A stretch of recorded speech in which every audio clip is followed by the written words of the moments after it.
How to restore streaks on Snapchat. In today's video, I will show you how to recover your Snapchat streak in just a few easy steps.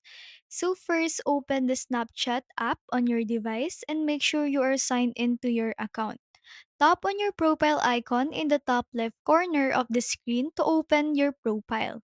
From there, go to Settings by tapping the gear icon in the top right corner.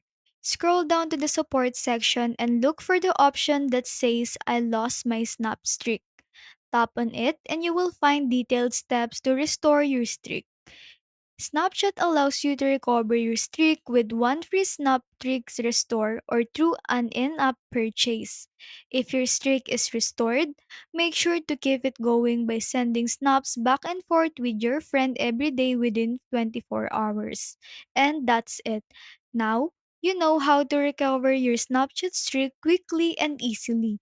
And if you found this video helpful, don't forget to like and comment and subscribe for more tips. Thanks for watching and I'll see you in the next one.